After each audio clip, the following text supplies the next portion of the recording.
Don't do this if you're driving or operating any sort of heavy machinery. If you are in a safe place, preferably not in motion, do this. Keep your head as if you're staring at something in front of you at eye level. So straight ahead. Do not move your head at any point until I tell you to. Keep your chin down. Do not physically lift your head up. Just lift your eyesight up as if someone is dangling a little mistletoe on top of your head and you need to look up at it without moving your entire skull. Just look as high as you can.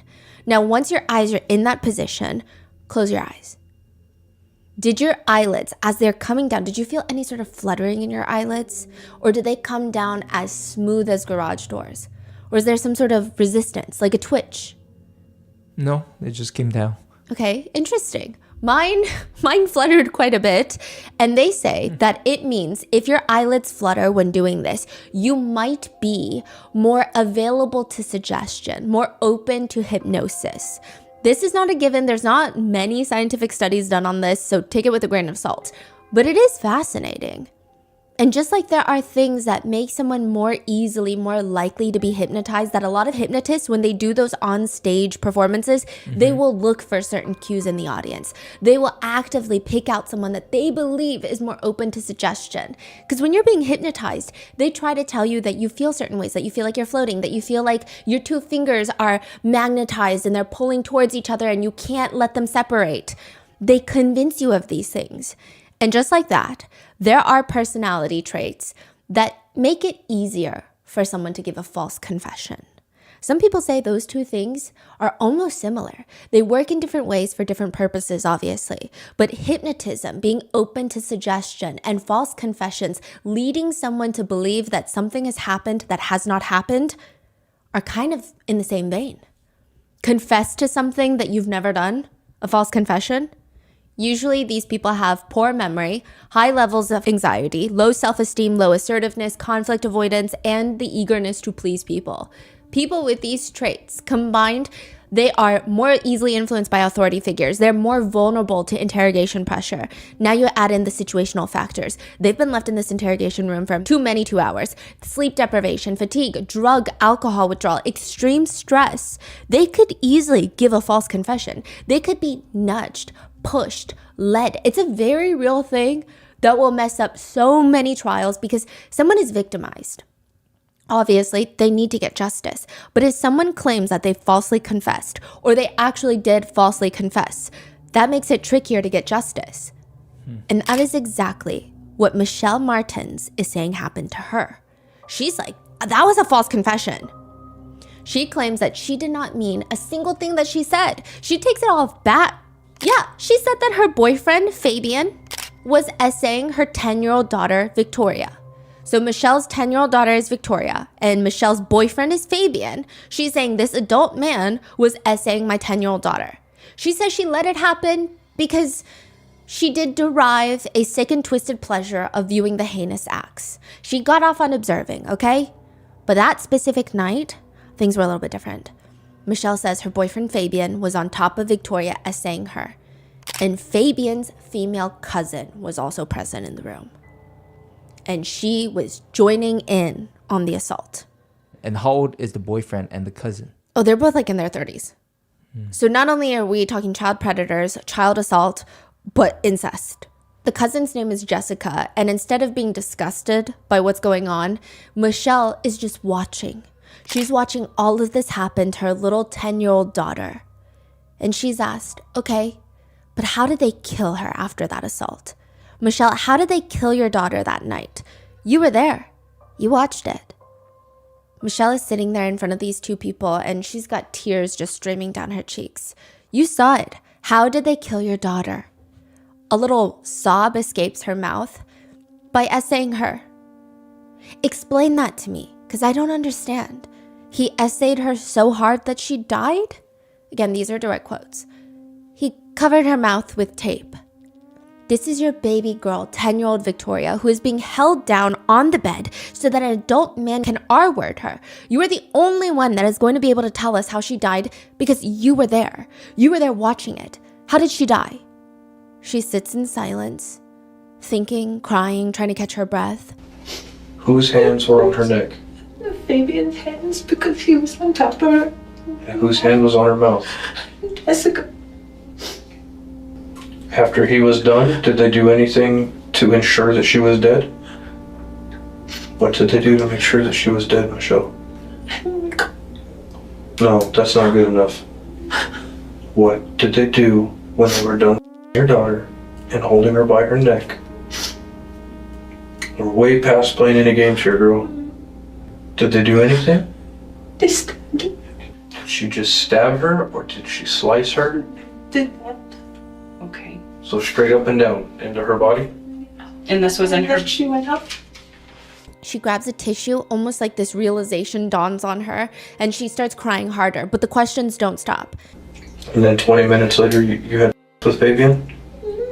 She admits that she not only watched her daughter get held down and essayed, but 20 minutes later, she had intimate relations with the man that essayed her daughter. Furthermore, she does this thing. She says she seeks out men on plentyoffish.com, on these dating websites, that'll come to her house to essay her kids so that she can watch, and then immediately after, she'll have intimate relations with these men.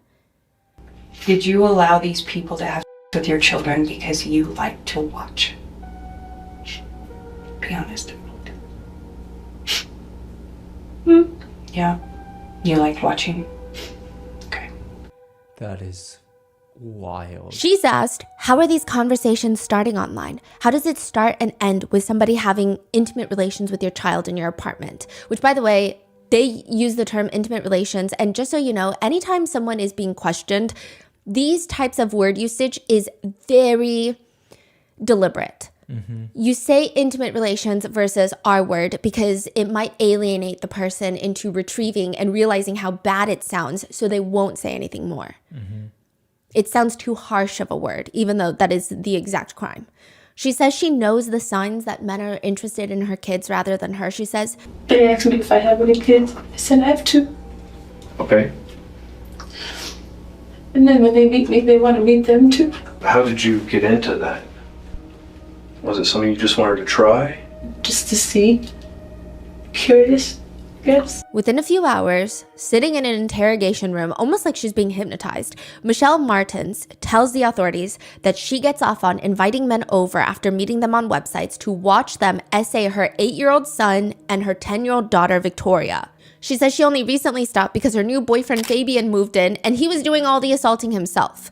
He even let his female cousin Jessica move in so she could partake in all of this. All the while, Michelle is watching. That's what she gets off on.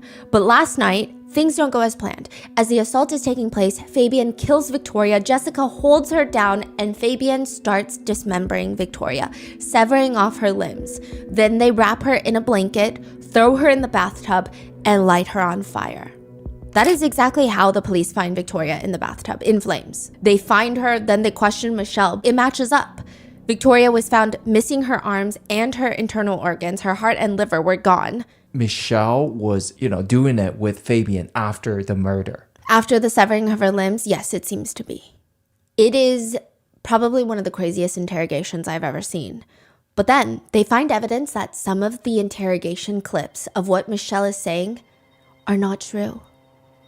So how could Michelle see all of this happening to her daughter when she's not even home at the time that this happens? Her cell data shows that she's been out of the house at the time that this takes place. Which means if that's not true, why did she say that it was? And how much of her statement is a lie? Was she coerced into saying everything? Or is it a half-truth, half-lie? Because Michelle changes her story multiple times, but that still doesn't change the fact that Victoria was found murdered and dismembered and lit on fire, and there was evidence that she had an STD. So what is the truth here? And who did this to her? We would like to thank today's sponsors who have made it possible for Rotten Mango to support the Know Me Network, a nonprofit dedicated to end all human trafficking. They spread awareness, create safe employment opportunities, and provide resources for survivors. This episode's partnerships have also made it possible to support Rotten Mango's growing team, and would also like to thank you guys for your continued support as we work on our mission to be worthy advocates. As always, full show notes are available at RottenMangoPodcast.com. Today's case has quite a few mentions of SA, CSA, and potentially CSAM, and the trafficking of children. It's It's definitely a bit more graphic and detailed than some of our recent cases, so please, if it's too heavy, too intense, take care of yourself. I will see you in the next one. With that being said, let's get started. The police have a 10-year-old that's been murdered, and they have 3 people that they need to talk to. 2 women and 1 man. The woman named Michelle, she's got this nasty cut between her eyes, like blood was dripping down in the middle of her face, straight down the top of her nose. It is her daughter, Victoria, that's been killed. Then you have the man, Fabian. He's got a black eye. He's got a deep gash on his eyebrow. He's Michelle's live-in boyfriend. And then we have another woman named Jessica. She's Fabian's cousin who recently moved into Michelle's house. Jessica has a fractured ankle. So these people, they're all injured. What? All of them are injured in some way, shape, or form, and they don't want to talk about why Victoria was found killed and dismembered in the apartment that they all share. What the hell happened to Victoria? Jessica goes first. She was the one that was left babysitting for most of the day. But before they can even ask questions, Jessica's pissed off. I want to know why I'm being treated like this. Again? Again? You're being arrested, all right, for murder. Why am I being arrested for murder? All right, There's so- 3 other people in that house. You're getting me for murder? You're like violating my whole fucking rights, dude. Go find a fucking killer, dude. Go find a motherfucking killer. They tell her that they're going to take her DNA because they have a warrant, so this is not up for negotiation. And she says, well, the thing is, I live at the house, you know what I mean? My DNA is going to be all over the house. Earlier that day, officers had been called to Unit 808. The situation was pretty chaotic. They had 2 people outside that claimed to have been attacked, Michelle and Fabian. Both of them had bloody faces. They tell officers Michelle's daughter, 10-year-old Victoria, is inside the unit still. They run up to Unit 808. A woman with blonde hair opens the door, sees the cop uniforms, slams the door shut. They're like, what the hell is that? They try slamming the door open. It won't open. They're like, maybe we should kick it down. And as they're contemplating all of this, they hear a scream from the other side of the apartment. The other officers are screaming, and more or less they're shouting that the crazy lady that just slammed the door in the other officer's face, she jumped off the balcony. This is like 3 stories high. It's not the 8th floor, but it's still pretty high. Is she okay? Is she all right? I mean, fate works in very mysterious ways, and the officers, almost to their diabolical amusement, she's not all right. She completely shattered her entire ankle, and now she can no longer run. Oh, that's So it works. how. Yeah, it works to their benefit. The officers place the woman in handcuffs. They force her to walk herself to the police car. She's screaming. They're like, don't be dramatic. You jumped off the balcony because you're trying to escape. And second of all, we don't care. This is on the body cam. They force her to walk. Walk! I don't care if your leg's broken. You're gonna walk. I can't walk, dude. Hold on. You're gonna My leg's walk. broken. I just got thrown off the balcony. You dude. didn't get thrown off. You jumped off. I saw you close the door. And you told me you jumped. Come on. Dude, my whole leg is broke though. Keep walking. I'm trying. It's pretty easy to see from her criminal record that she is not unfamiliar with the police. Both her and her cousin Fabian. You know those pictures where people are like, I took a picture every day, and they make a video and it's just them moving? Because you could do that with their mugshots. They have so many mugshots. They have been arrested so many times. Probably more mugshots than you have pictures on your Instagram. One of her most recent charges, while she was in prison, her cellmate had decided, I'm going to wake up and be the most heinous person ever. Her cellmate decides that she's going to essay another inmate. Jessica helps her by locking the cell door behind them and keeping a lookout while her cellmate has her way and R-words another female inmate. So not the most spectacular person that the police are dealing with right now. And she's only been released from prison for about a week. And here she is right back in their presence.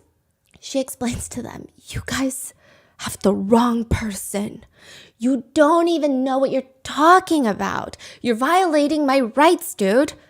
She explains, yes, okay, she was babysitting Victoria. She couldn't really say no because she was staying at Michelle's house for $50 a month. That's how much she was paying in rent. Although Michelle didn't know that. Fabian was taking the $50 a month, and Michelle thought that she was just living there for free. She's babysitting Victoria that day. Fabian and Michelle go out, and yeah, she was a little bit out of it. Jessica's sitting there, maybe doing some recreational drugs, and she sees this man walk into the apartment, and she's only been there for like a week. She doesn't know what kind of people are in and out of this apartment, so she's like, there's a man in here. And he looks at her, and he tells her, hey, do you know where? And then insert Fabian's street name. Because I guess Fabian's part of a gang. That's what they say. And she's like, no, he's not home right now. He's like, okay.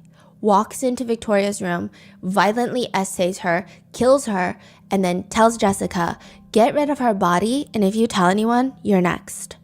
Your cousin owes me money. She said it was a well-dressed Mexican man. And then the police show up. She's terrified. She had nothing to do with the murder. She just had to dispose of Victoria's body because what was she going to do? They're going to get her next.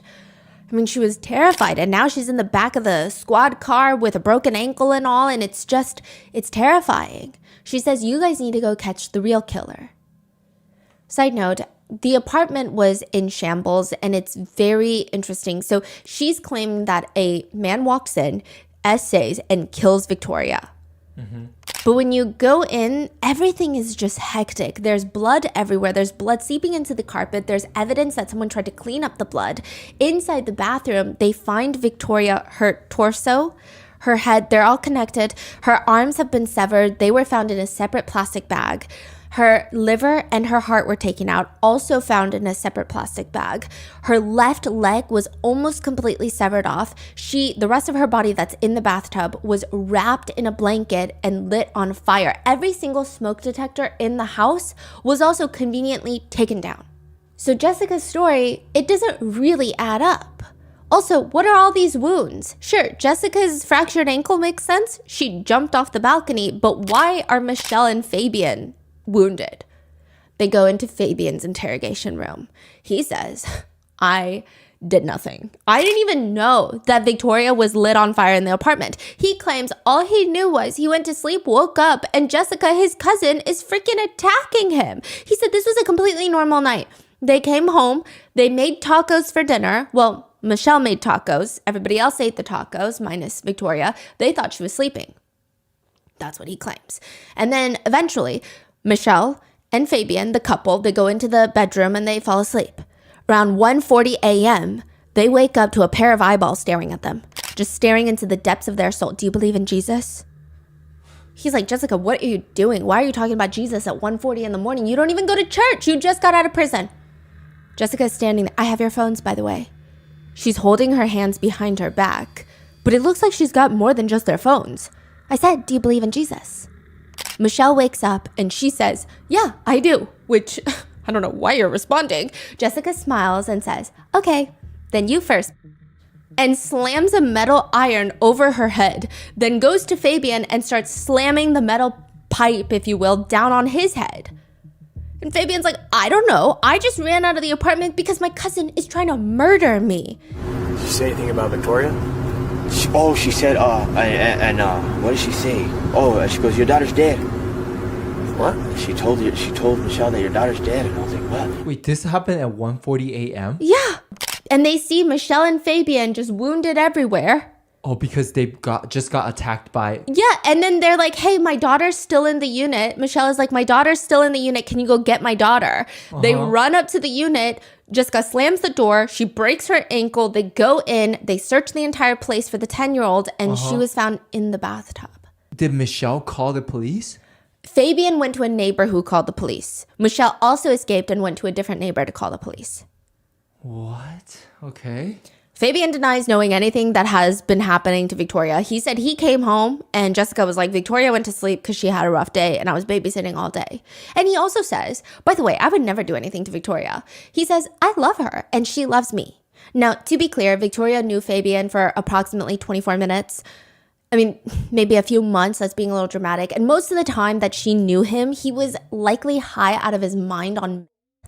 I think even saying that she liked him would be a tad bit too generous. But to say that she loved him, I mean, it's kind of unclear what deluded planet Fabian lives on. Maybe the same one as Stephen Stearns from the Maddie Soto case. But Fabian continues, because how do you know Victoria loved you after living with her mother for, 2 business days? He says, she loved me, She would always, you know what I mean? She would always be like, hey, Fabian. And we'd always smile. But to make matters more alarming, he continues, that's how I am with kids, Victoria's real active. She's real cool, you know what I mean? She's all grown up, for her age, No, we don't know. And that's very alarming. She's 10. How can she be all grown up? We don't know. But he further continues that he absolutely was not involved. He says again, she loved me. I loved her. I showed up at the apartment after running errands with Michelle. We ate tacos. I went to sleep and then I got attacked. That's pretty much it. Eventually, the police crack down and they say there's no way that's what happened. Because you're telling me someone right there, and this is not like the most soundproof apartment building. You're hearing things. You can hear your neighbor from the next unit over. Somebody is severing the limbs off of another person and you don't hear anything. You don't hear a ruckus. Nothing. Someone's going around, getting a ladder, standing up on chairs, taking off the smoke detectors. You don't hear a beep, a single sound. He says, you know what? I did see some dismembering. He says, I seen Jessica cut her up, but Jessica was threatening me. Now he's saying, I don't know how Victoria died. I just saw my cousin dismembering her. He says, she just kept threatening me that I'm going to get killed, just like she's going to kill Michelle. So I seen Jessica do it, okay? I was scared for retaliation, okay? She just got out of prison. I didn't want her to come for me and threaten my family, but I did not help her dismember the body. I did not. I just saw her stabbing at her, cutting her like weird, like crazy. Jessica was just going off and like hitting the body and like going crazy, trying to like go, Jesus told me to do this, like saying weird things. Like me and Michelle were yelling, Jessica, no, stop. And she wasn't listening, she was just doing it, but we didn't stop it because we were scared. The authorities say, I mean, it needs to be explained because she couldn't be doing all of that by herself. The strength that, he says, no. She was doing all that by herself. Her strength. He said that he came home and he saw his cousin, dismembering daughter, and then they went to sleep. Yes. Yeah. Right, yeah. That makes so much sense. Yeah, exactly. And he says, no. Her strength is real crazy, okay? But that still doesn't make sense. Why would Jessica even attack you that night then? None of this is making any sense. Authorities go back to Jessica and they say, so why did you attack your cousin and Michelle? And she says, well, they were all going to blame it on me. I knew they were plotting it. See, this man came in, this well-dressed man came in, essayed and killed Victoria and then left and then was like, I'm going to kill you if you do anything. I'm going to kill you, so you got to dispose of Victoria's body. And then, Michelle and Fabian come home. I tell them what happened and they say, okay, well, we just have to dispose of her body. But I felt like they were going to pin it on me. So I just had to get rid of them too. So I was going to try to kill them. What? So she attacks them in the middle of the night and then the police are called. These are Jessica and Fabian's stories. For Michelle, the police have a little bit more hope because this is still her daughter at the end of the day. So if anybody has any incentive to come clean just to get some sort of justice and let Victoria rest in peace, it might be Michelle. In front of Michelle, there's a female officer wearing a plaid shirt sitting across from her. Another male officer is sitting a little bit off in the corner. He looks distant, but he's fully engaged. The officer in front of Michelle, she reaches her hand out and they're holding it across the table. Her voice is kind of nurturing. Michelle, what did you guys decide to do with your daughter, with Victoria, your baby girl? This is your 10-year-old daughter, Victoria. What did you guys decide to do? They put her in the bathtub. Because you were there. And you saw. And you watched. So what was the discussion about what was going to be done with Victoria? I knew they were going to get rid of her, but I didn't know. I forgot this discussion. You forgot the discussion? I don't remember. Okay. What happened next? They said that if I say anything, they just kept threatening me. Okay. That if I say anything, I'm gonna be the next one. Or I better not fall asleep.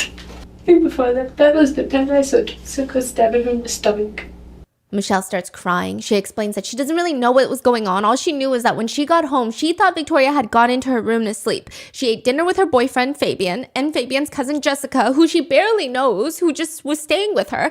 And afterwards, she was heading to bed when she sees Jessica stabbing Michelle's little daughter, Victoria. Michelle is like, I saw Jessica stabbing my kid in the stomach. Then Jessica holds down Victoria's arms, and Fabian walks over with a knife and starts cutting off Victoria's arms. By this point, Victoria is already deceased. So what you're saying is Jessica was holding her arms and Fabian was cutting? Okay. So Fabian had the knife at that point? Okay. But You said that Jessica stabbed her in the stomach? Okay. Why? It's like they were taking turns at her. Okay. And when you saw this, you didn't call 911 because you were afraid that the cops were going to know that there were drugs in the house? And that they were going to kill me right there on the spot.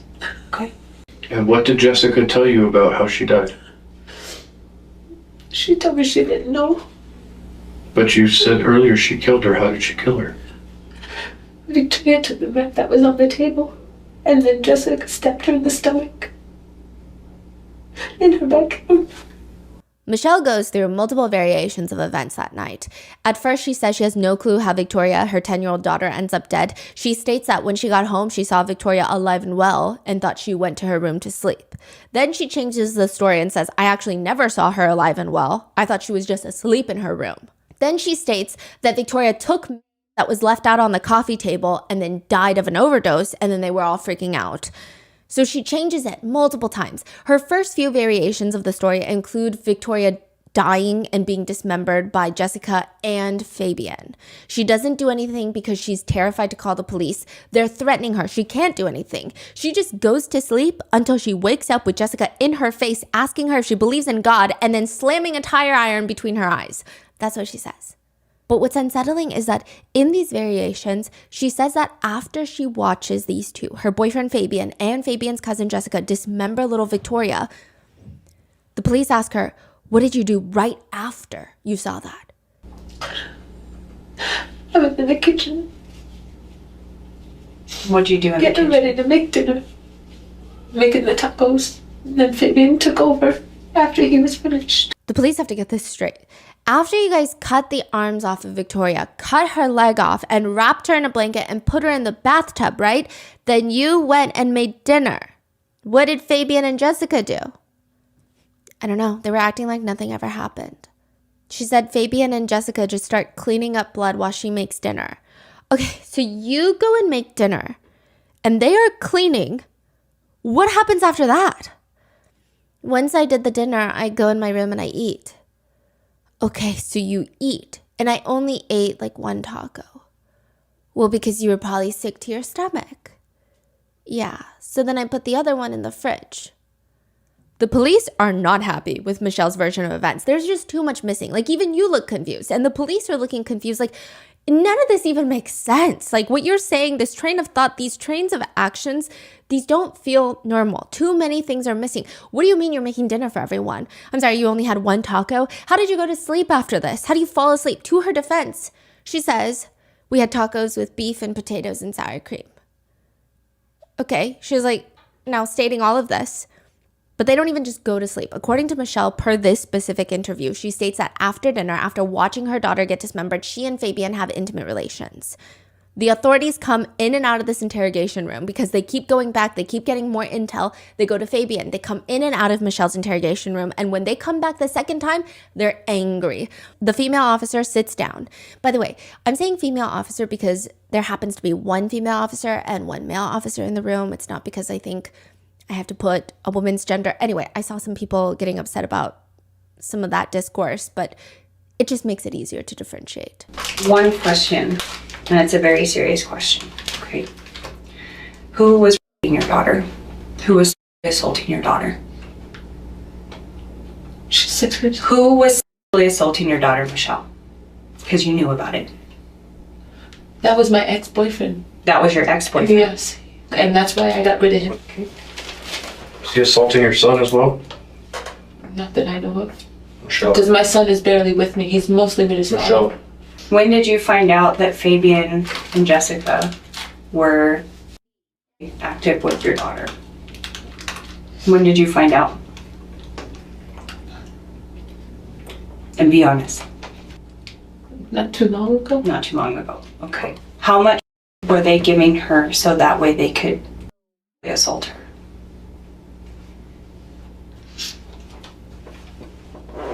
Quite a few. They gave it to her quite a few times? Okay. How would they give it to her? They just put it in her mouth. Okay. Like that. How did she die last night? While she was being assaulted, how did she die? We know for a fact that this is not what killed her.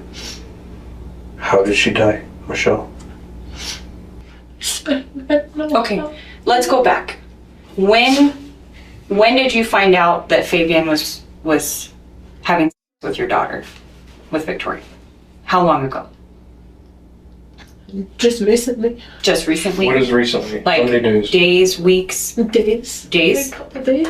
Like a couple of days, like 2 days, 3 days, 4 days, 5 days? 2. 2 days. Okay. And when did you find out that Jessica was also assaulting your daughter? Were they doing this together? Yes. Okay. Did you walk in on it? It's okay, but I need to know. Did you walk in on it? Yeah. Okay. They were both on it. They were both on your daughter? Okay. So 2 days ago you find out that they're your daughter. Am I right? Okay. So how would they do it? While at work. You were in the room while she was being assaulted. You were there. Did you participate? No. Did you watch? No. You just watched? You were there. When your daughter was being assaulted, you were there. Where were you? Mm-hmm. You were in the bedroom. In your bedroom or your daughter's bedroom? What's about? Okay, and where were Fabian and Jessica? So I thought they were having a cigarette, but they weren't. What were they doing? No. You watched them give them her, and you knew what they were gonna do. Don't play. Let's not start playing games now, girl. They weren't having a cigarette. You knew they were your daughter. Where were they? Your daughter. What room? In her room. Okay. How did you participate?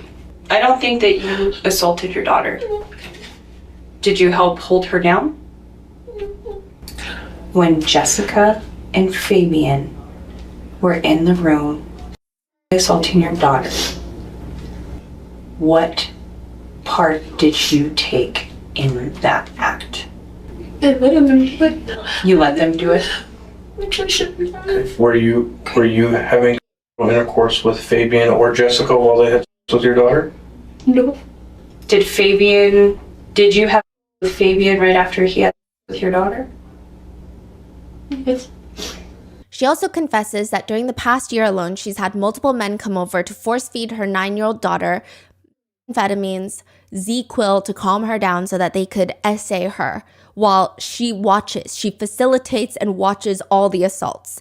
Many times, these men would essay her children and then immediately have intimate relations with her afterwards. I mean, to fulfill some sort of depraved, only existing in the deep, dark pits of hell type of fantasy. And she says Fabian was one of those depraved humans that moved in solely for Victoria, and he and his cousin Jessica were both essaying Victoria that night. They fed her, keep her more compliant because it, quote, calms her down. And then as Fabian was assaulting Victoria, Jessica was watching on the side and holding Victoria down. Fabian covers Victoria's mouth and neck and manually strangles her until she dies during the assault. Afterwards, they dismember Victoria and threaten Michelle. That is what Michelle is saying. But that still doesn't explain why she's cooking dinner, why she's having intimate relations with Fabian, why she only eats one taco, why she goes to sleep. What does she have to say about that? She just says, I should have stopped it.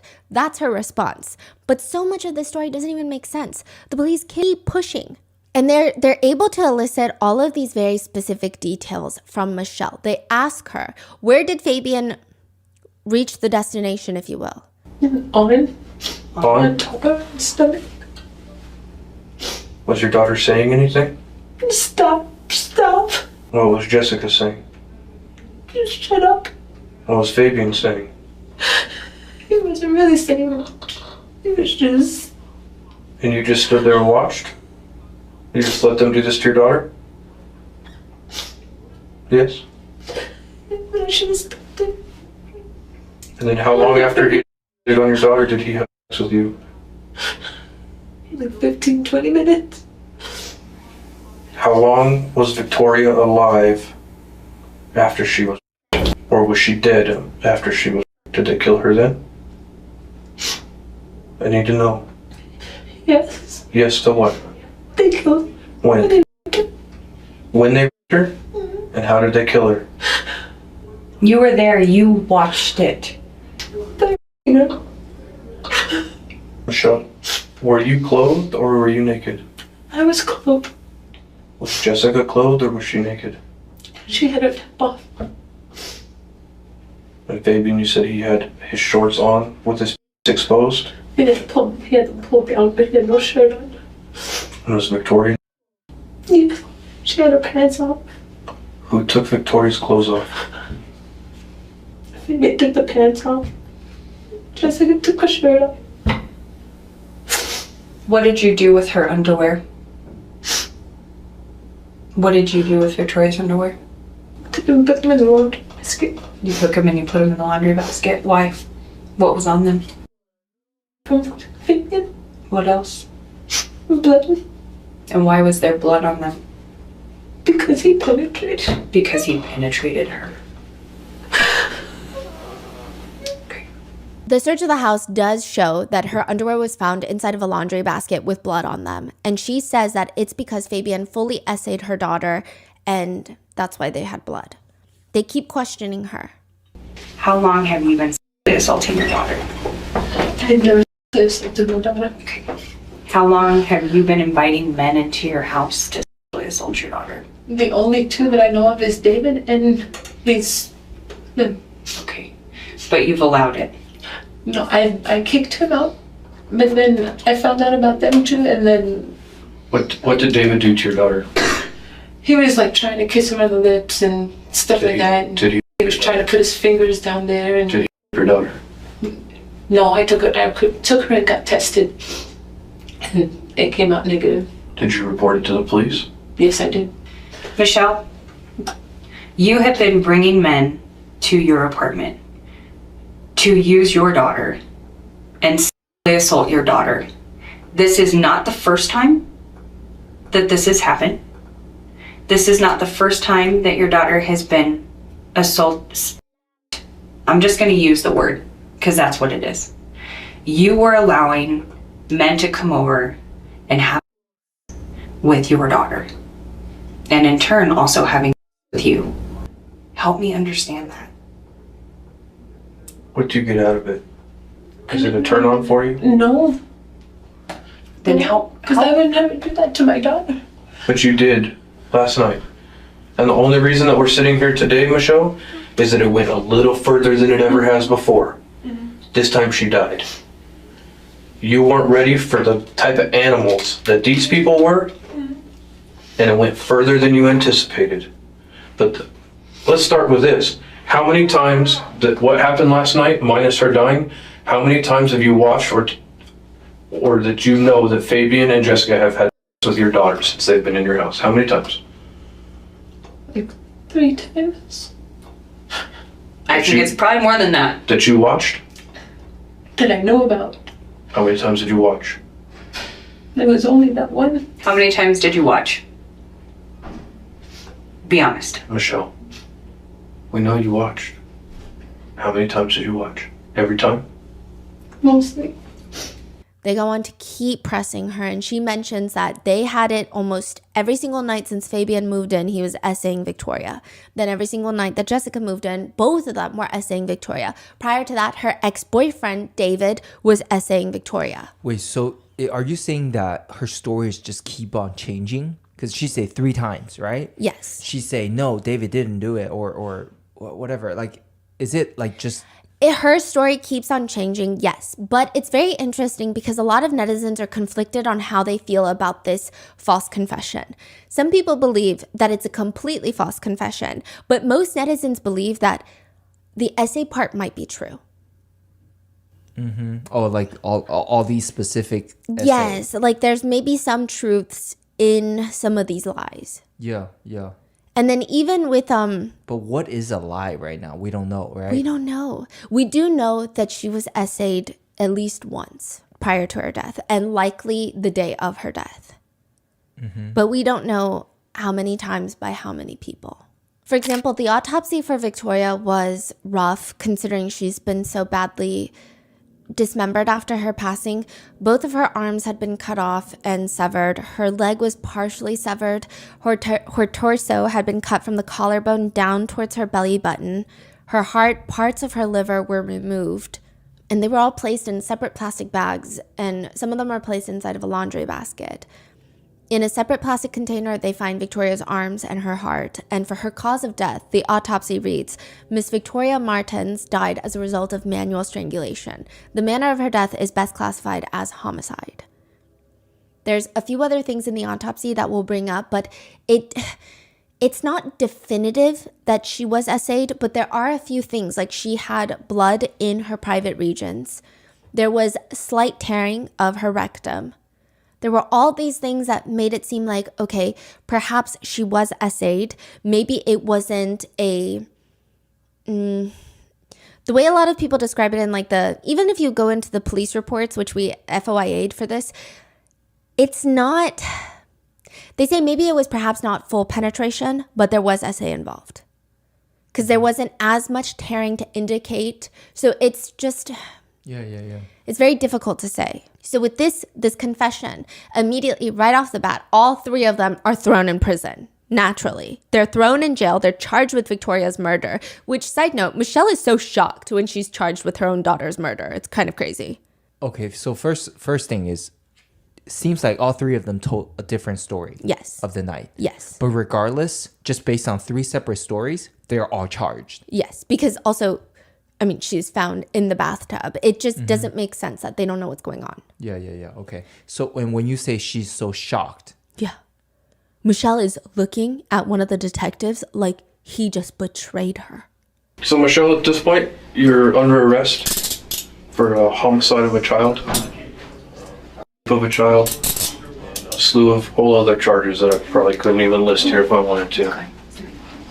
And if you need me to explain that to you, then there's no hope for it, because everything we talked about, the fact that you're shocked you're going to jail is beyond me. Somehow, Fabian remains confident that he will be getting out. Jessica, on the other hand, is getting pissed off by all of this. In one recorded jailhouse phone call, Jessica tells her friend, I wish I knew what the f*** I was getting myself into, dog. She claims she was not that night. She says, I wish I would have been f***ed up. I was like, no, I'm not doing no shots. And then... this happened. The friend is like, and then your cousin, bro, what the f*** was he thinking? I don't know, dude. I don't get high to go fuck, dude. I get high to tweak. To which Jessica is also on the phone with her mom, and her mom is clearly also unhinged. She tells Jessica on the phone, maybe God had you there to expose Fabian. I think that's what it is. Fabian, on the other hand, is talking on the phone with a girlfriend of his. I don't know how he has a girlfriend, but he has a girlfriend. He's on the phone with his girlfriend. I thought Fabian's girlfriend is... I mean, after that confession, I think they broke up and he made a new girlfriend. Oh, okay. Whilst behind bars. He says... I know I'm going home. Yeah. I don't have to worry. I'm not even worried. Sometimes I just get discouraged because I'm still here, but I know, I always knew that I was going to be able to go home. I just didn't think it was going to take this long. Fabian and his mom also, just like Jessica and her mom, they blame the other cousins. Fabian's mom says about Jessica, it's awful that you can't trust everybody. But you can't, son. You can't. He agrees. You can't. I know. Especially if that someone is from your family. You know what I mean? You would think that you could. You know what I mean? That is wild. Yeah. They're all related. Yeah. And their moms all behave in this way. And the moms are probably what, siblings? They're either like it could be, the dad and in-laws, yeah. but still, they're all related.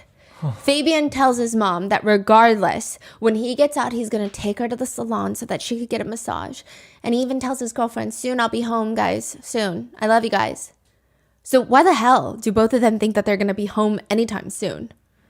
June 29th, 2018. This is 2 years after Victoria's murder.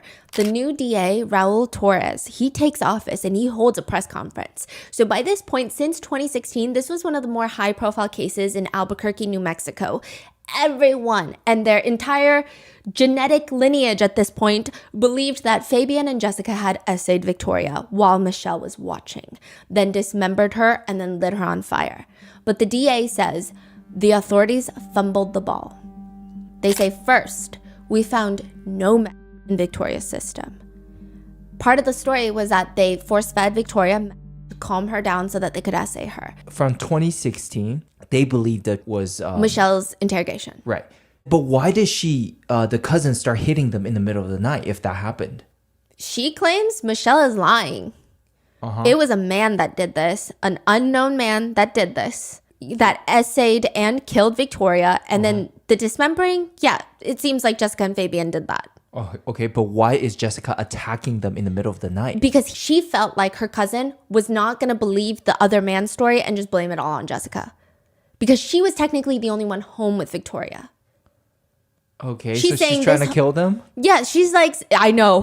It's very hard. I think like the more you try to reason with their logic, the more you're going to be confused because there is no reasoning with their logic. So she's like, oh, I didn't kill her. I would never kill someone. This random man came in and killed her. But because now everyone's going to think I killed her, I have to kill 2 more people to make sure that they don't think that I killed her. That's her logic. Okay. It's like the most crazy logic. But the authorities say, first of all, there is no Victoria's system. Second of all, Fabian and Michelle were not home during Victoria's time of death. They might have been home during the dismemberment. It's very hard to say because it's a very closed window, but they were not home when Victoria was killed.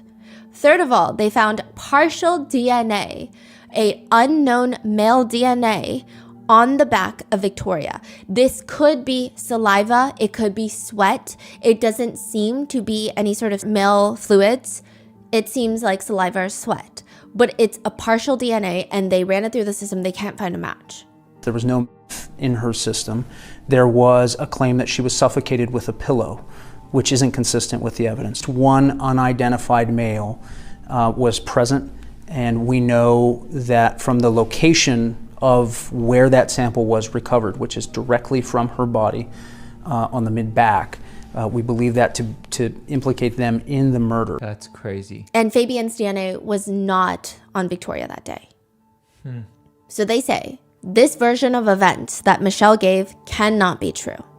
He says, I recognize that these revelations are not consistent with the public's perception of what happened to Victoria Martens, but I want to share this information with you to help the community understand where this case is going and ultimately assist in the apprehension of everyone involved in this horrific crime.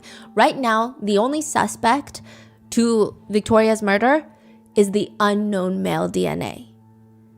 All 3 of them, their charges get decreased from murder to child abuse and like tampering with evidence. And Jessica, obviously, assault, aggravated assault. That's crazy. And everyone freaks out. Now, Michelle's attorney jumps on this and states, the interrogation, the confession was false. It was a false confession. Michelle's attorney states, Michelle does not function at the same level most of us do. These are his quotes. She spent most of her life saying things to people please. So if you ask her something, she's going to respond in a way that she thinks that you like. He states that she confessed due to her people-pleasing, pushover personality traits and the fact that she has a lower than normal IQ. She has a hard time saying no or asserting herself. One person that allegedly used to work with Michelle wrote online, as someone who worked in retail with Michelle 11 years ago, I can vouch that she has a pretty low IQ. I would estimate it's around 90. Very simple-minded. To which some netizens, they watch the interrogation footage and they believe, yeah, this seems like a false confession. Everything is kind of being spoon-fed to her. So they'll insinuate, no, there's no way that happened because you were in the room. And then her story evolves from there. It seems like she's taking whatever they're saying and then adding upon it or saying, yes, you're actually right. Or let me change that. You're right. This was what happened. They're saying it feels like she's leading all the questions, the female detective. She's holding her hand, guiding her to say all of these things. Some people say that they're almost following an instruction manual to the T on how to elicit a false confession. They're holding her hand. They're comforting her. They're putting her guard down, mother to mother. They're firmly re-guiding her to new answers when they don't accept the ones that she's given. They consistently say, why are you lying? No, I don't want to hear it. You're lying to us. No, you're lying. Okay. Did David come into your house and have sex with your daughter while you watched? No. That wasn't a very honest answer. I'm going to ask you again. Did David come into your house and have with your daughter while you watched? Yeah. Which I will say, watching it, it is not the most aggressive interrogation I've seen. I would like to say that the Jennifer Soto interrogation is more aggressive than this one. This is not that aggressive at all. In fact, it's pretty soft, but I can see how people are pointing out these leading questions. Mm-hmm. The level of, it wasn't particularly shocking in the aggression, but maybe the words that they were using were a little more leading. So you're saying nothing in this tape can be used against her? Like everything she said was being fed? I think the general sentiment is that she is a heinous mother. She is likely doing meth. She's bringing in all these strange men into her house because she does seem to be obsessed with boyfriends when they talk to neighbors. She's obsessed with boyfriends, does not put her kids first, does not value the safety of her kids. I mean, you don't bring in a man. Fabian, she met on plentyoffish.com, a dating website, moved him in after a month of talking to him online with her 2 kids. 8-year-old Matthew was not in the house. He was at his dad's house when all this happened, thankfully. But she's a very bad mom. At one point, Victoria was assaulted. She does have HPV. She does seem like she had gone through a lot of trauma. However, there's no proof that she was online trying to look for men to assault her kids. In fact, every time someone assaulted her kids, she would call the police. She will call the police. That's where a lot of conspiracies happen. So her ex-boyfriend had tried to kiss Victoria and tried to touch her private parts. She kicked him out of the house and called the police. The police came and told her straight up, he tried to kiss her is not a crime. Because he's just trying. Like, attempting to kiss a child is not a crime. And the police did nothing.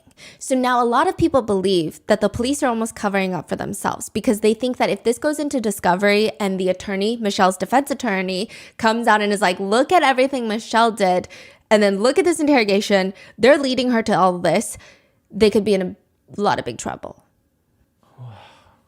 Really? So they're getting ahead of it and saying, this was a false confession. Those 2 officers are crazy for that. But the system is not broken. Don't look at the system. These 2 officers are just the bad ones. They led her to a false confession. Don't look at us. Because prior to this, in the past year, she had called CPS like 6 times to report. We don't know the exact reports because those are all closed investigations. And she didn't go through a trial where that was put into evidence. However, it seems like she was calling CPS. She does keep putting her children in dangerous situations, but she also then will call CPS and the police when something happens. So it's very confusing. And I do think that if it had been anyone not Michelle, like look at Fabian and Jessica, they don't succumb to the interrogation tactics.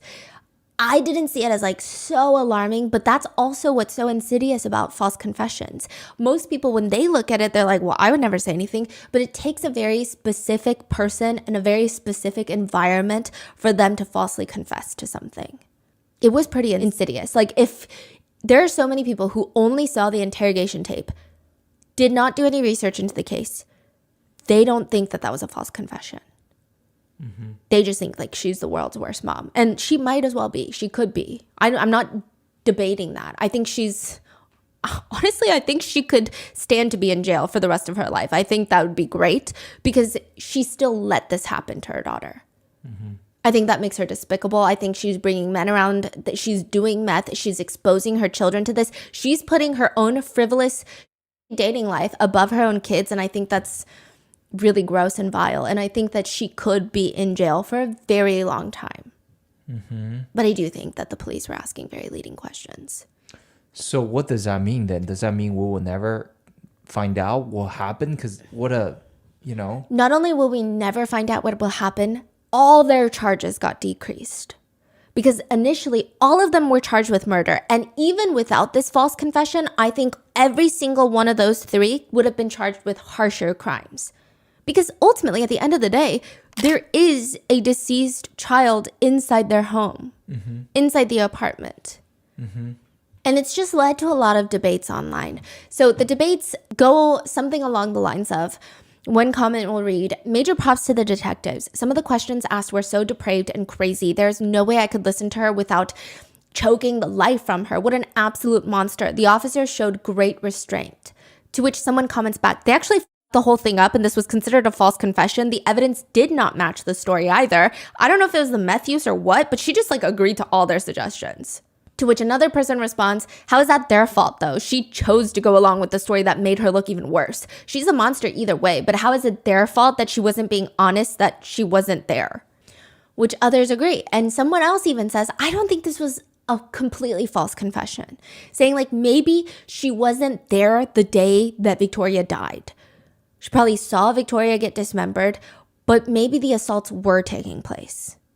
Because the amount of details she was giving, now others would argue that in false confessions, you could give a lot of details. So it's very tricky. And I think the fact that this is being called a false confession, you know how we want the world to be very black and white. So when we think of false confessions, we think of innocent people who say things that they never did and they're actually innocent. And that makes us want to raise awareness for false confessions. But what happens, because I'm sure these are most of the false confessions, when it's a very gray area, she is a shit person.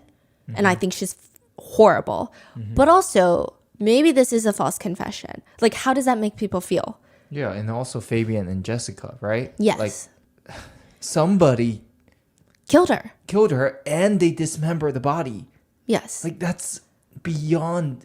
So they think that morally this was not a false confession. They think that morally she is as corrupt as she is in the interrogation. Maybe those exact things did not happen the way that she's saying, but there must be some truth to her lies, is what netizens believe. Morally, she's horrendous. Legally, the officers did say some things and do some things that could lead to a jury questioning if the confession could be valid or not, and with the evidence not matching up. I think it's just really sucks that you're saying that now, so the case is closed? Yes. It cannot be reinvestigated? Well, her murder, no one has been charged with her murder yet. So someone could be charged with her murder, but what are the odds that they're going to find a match to the DNA? Yeah.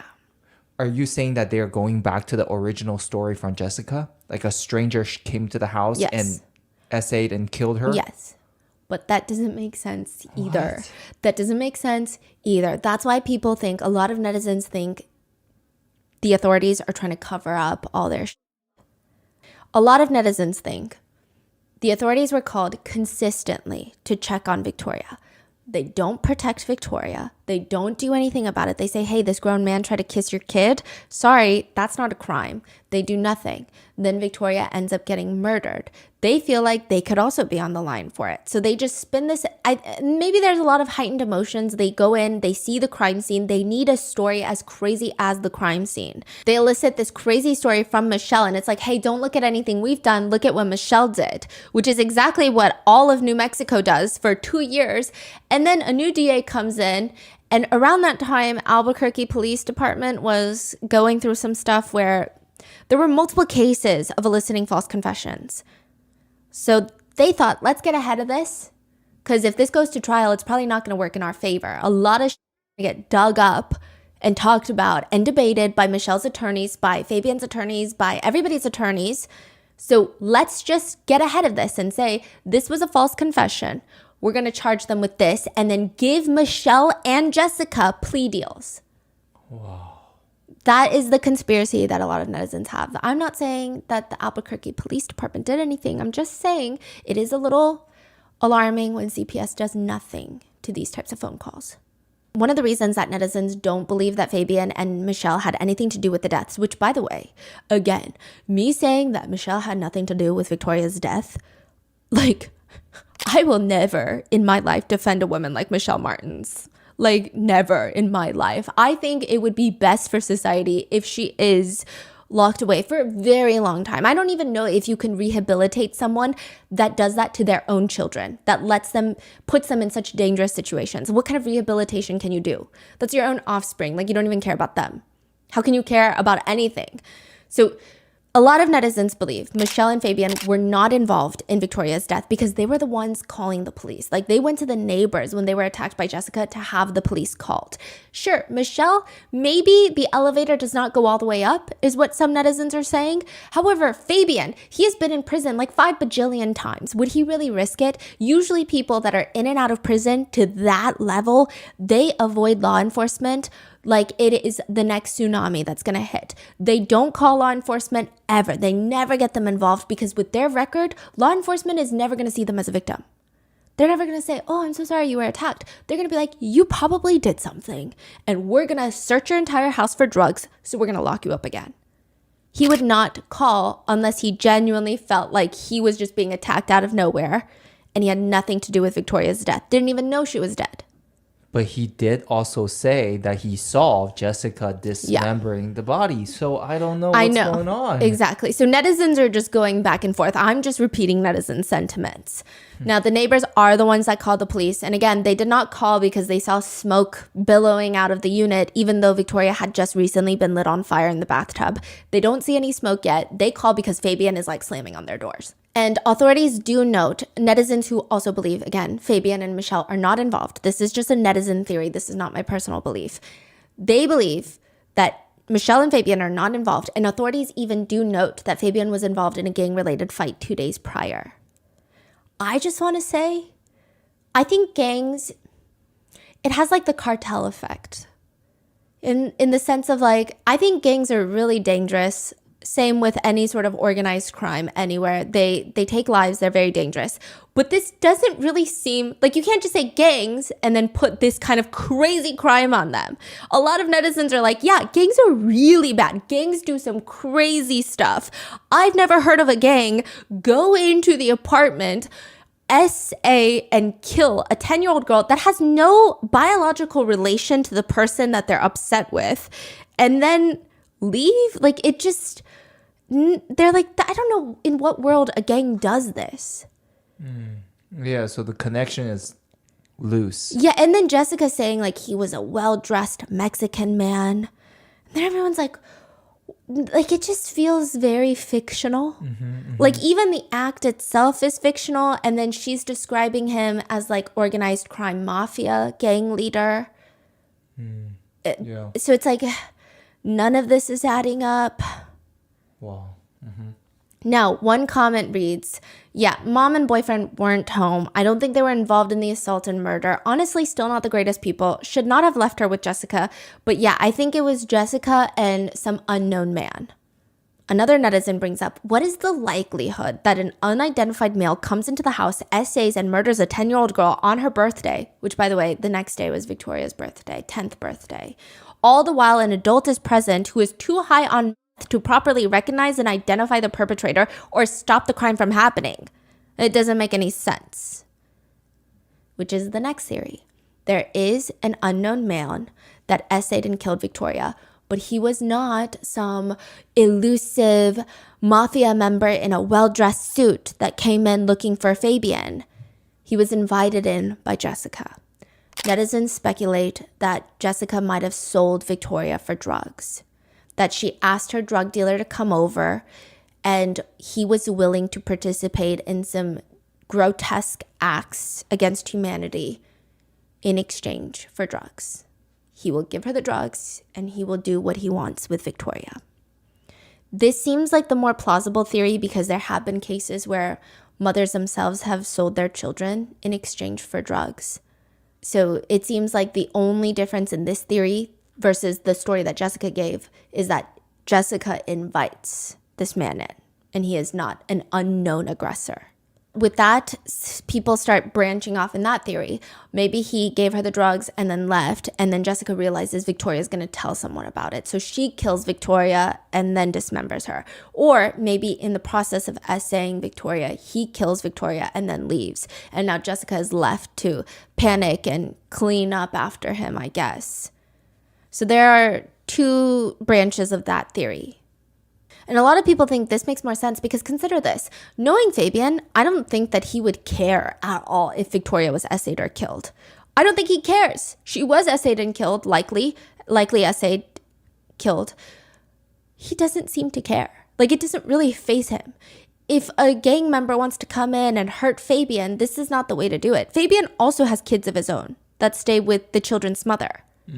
This just doesn't make sense. And if the point would be to frame Fabian for Victoria's murder in SA, that wouldn't make sense, because if he owes the gang money, which is what Jessica's story is, him being in jail does not help the gang. Others believe there is no unknown man. And if there is an unknown man like that partial DNA, it could have just been from something else. It doesn't mean that whoever did this had anything to do with actually essaying and killing Victoria. Some netizens, a lot of netizens, think that this was solely on Jessica. Clearly, Jessica was saying some crazy things. She was like, do you believe in God? She was talking about Jesus. She's high on, she's taking out the smoke detectors. She's unhinged. She kills Victoria, then dismembers her. I think the part that some netizens feel wary about this conspiracy is the essay part. However, you have to remember, Jessica was charged with abetting, like helping someone essay someone in prison. So it's not far-fetched. One comment writes, Jessica Kelly scares me, dude. She is legitimately f***ed in the head. I think she is solely responsible. She's a f***ing pedo. Another comment reads, I don't think Michelle and Fabian were involved in the assault and murder. Honestly, still not the greatest people. Shouldn't have left her with Jessica, but I definitely think it was just Jessica. I always thought it was a little weird that Jessica attacked the other two while they were in bed, and by then the apartment was already on fire, and after that Jessica ran away from the police while the other two voluntarily went to the police. I think it was just Jessica. Now, if you go through the initial reports, incident reports along with the autopsy, there's a few things that stand out. Victoria does have an STD, which the authorities have stated she likely contracted it a year prior to her death because she was essayed a year prior. So she has been essayed. And I think this is why I personally believe that regardless of the false confession, Michelle deserves to burn in the depths of hell, because after her daughter is essayed, she just still lets these random men move in to her home and then leaves them, like gives them free access to her children. And a lot of netizens believe the time of her death, Victoria was likely essayed. The initial incident report states that there was bruising around the child's neck, possible signs of strangulation. The child's undergarments were locked inside the residence in a garbage can. Her private parts were soiled with dark blood. And one part of her autopsy reads, there was evidence of perimortem penetrating trauma to the rectum, including a posterior tear and abrasion. Perimortem means at or near the time of death. Trauma there does not automatically indicate SA has taken place, but given everything else, it's definitely unwise to rule it out completely. Additionally, I looked into it. I thought maybe the way that they were trying to manipulate her body to dismember and sever her limbs, it doesn't seem like that would cause that type of tear. Additionally, she has, quote, several blunt injuries that involve both the private area and the rectum, and she may not have had in her system. Michelle said this during her false confession, but she did have high levels of ethanol in her system, alcohol. Now, this is where things get a little bit tricky. The body can create ethanol in the liver post-mortem, after death, but the level of ethanol in Victoria is quite significant, and if she had consumed that level, she would have been pretty intensely cognitively and physically impaired. But the fact that she has ethanol in her system does not mean that she consumed it prior to death.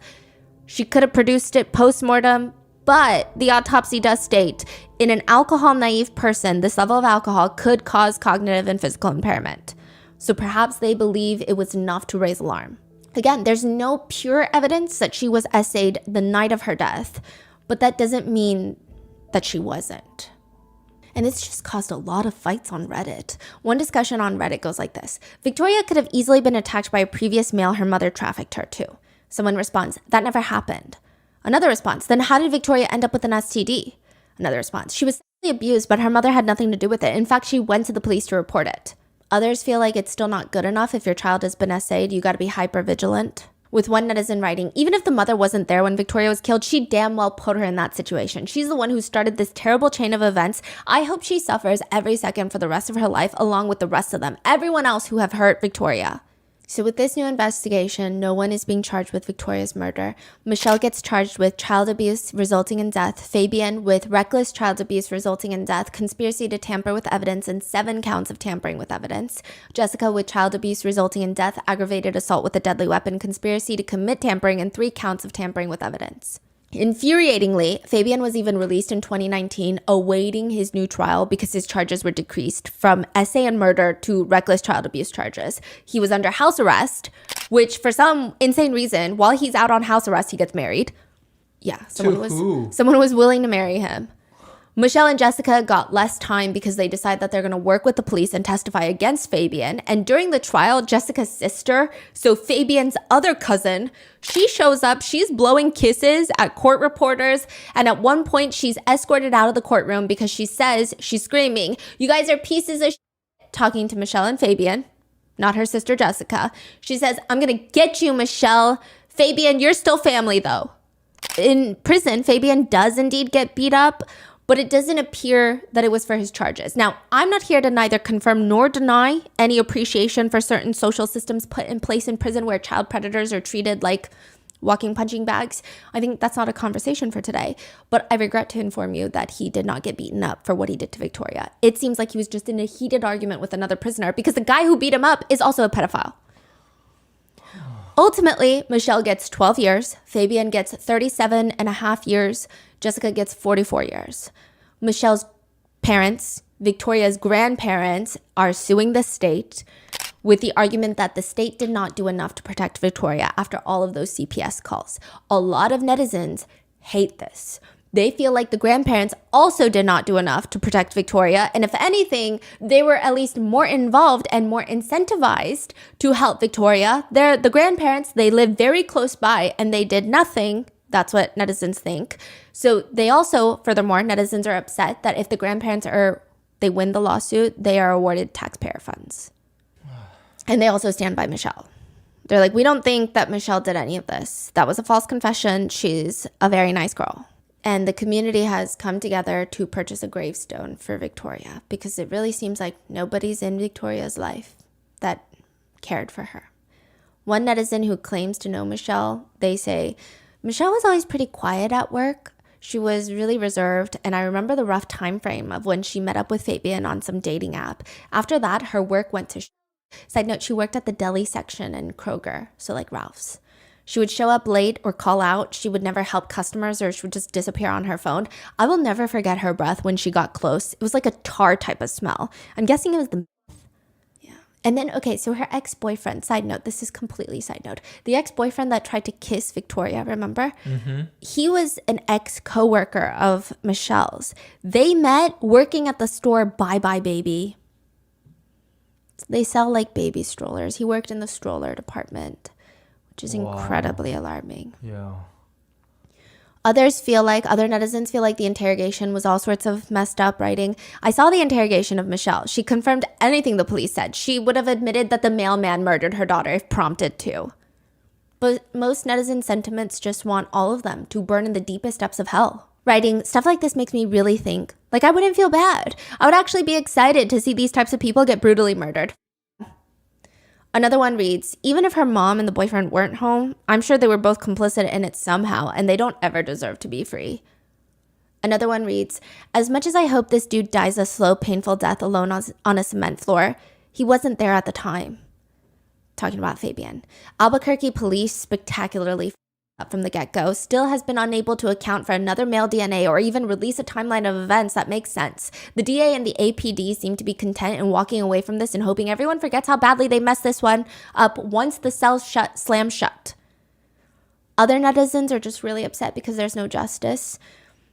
And one comment reads, I really hope the police look into the other men Michelle met. Not that I have any faith in law enforcement since they clearly don't seem to be doing much here, but they should just in case.